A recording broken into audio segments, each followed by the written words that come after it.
Trump is 1 year younger than Joe Biden, but he feels 15 or 20 years younger, I think. They've done everything to him other than jail him. I mean, they're prosecuting him criminally. There are civil lawsuits against him. But he just, he's like that old child's toy, Weeble. Weebles wobble, but they don't fall down. You push him and he comes right back up. In fact, every time he's pushed, his fan base is confirmed that the world is allied against him, and it's tough to deny it. I actually think that the only thing that would stop Trump, God forbid, may it never happen. I hate to even say the words, may it not come true. But I've got to say it, it's on my mind. I think an assassination attempt is really the only thing that would stop him from being on the ballot and being a real contender. And actually, I'm a little bit worried about that. There's been 4 presidential assassinations in America so far. The stakes have never been higher. The deep state, including lots of FBI, CIA, and international intrigue types, hate Trump because of how the changes he would make in the world. I actually think the only thing that could stop Trump is a bullet. Well, you have rhetoric from the left, from our political establishment in America, constantly talking about how Donald Trump is Hitler reincarnated and that he will bring about tyranny and authoritarianism. So the response, by the way, is let's impose tyranny and authoritarianism so we can destroy our political foes. Set that aside. The rhetoric is certainly suggestive of a willingness to take the most extreme measures. Let's not forget that in 2020, beyond the draconian lockdowns that were imposed, which obviously had a political aim, you also had essentially leftist mobs rioting throughout the country.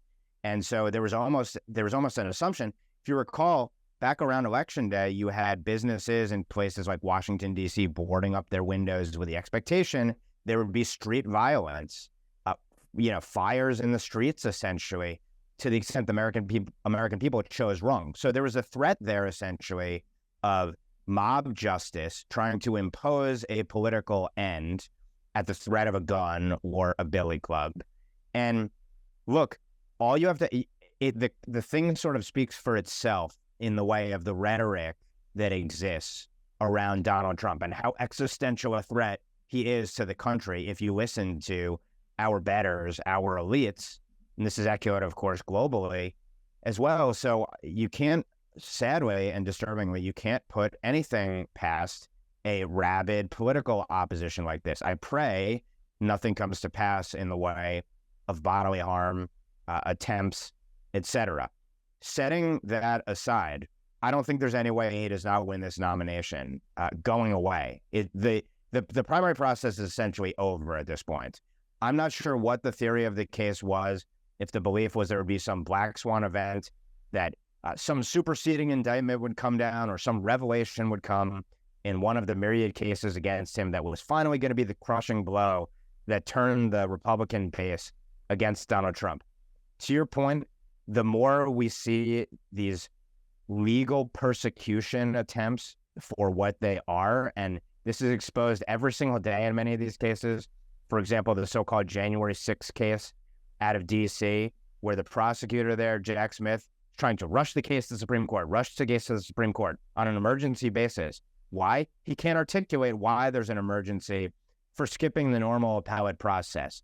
And this is a case, by the way, on the weightiest matters of what authorities does the president have, checks and balances, the interplay between what courts can do, where the voters are, what a president can do, etc.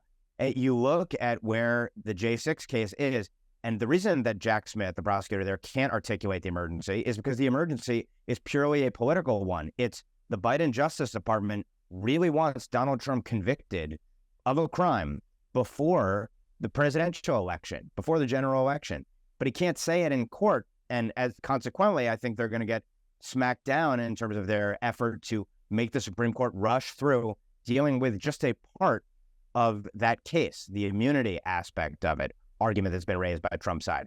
So what does it show? It shows that the American people, tens of millions of Americans, see the attempts to lock Donald Trump up, to try and take away his assets, his business, and destroy him and bankrupt him financially, to smear him and target him mercilessly with concocted stories, scandal after concocted scandal. The American people see it for what it is. It's a witch hunt, but it's not only a witch hunt against Trump, it's a witch hunt against them as a vessel for the beliefs of tens of millions of voters and essentially a middle finger to the regime that lords over us. So that is why I believe Donald Trump gets stronger with every last attempt to try and take him down.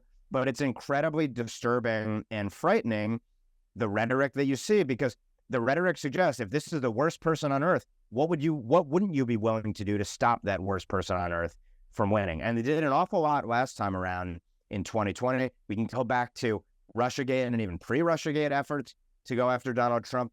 They've shown they'll stop at nothing. No norm, no law, no principle will serve as a guardrail in stopping Trump. They are so zealous and rabid and hateful towards Trump, but again, as a proxy towards tens of millions of Americans who disagree with their policies and to some extent just disagree culturally with them at the end of the day.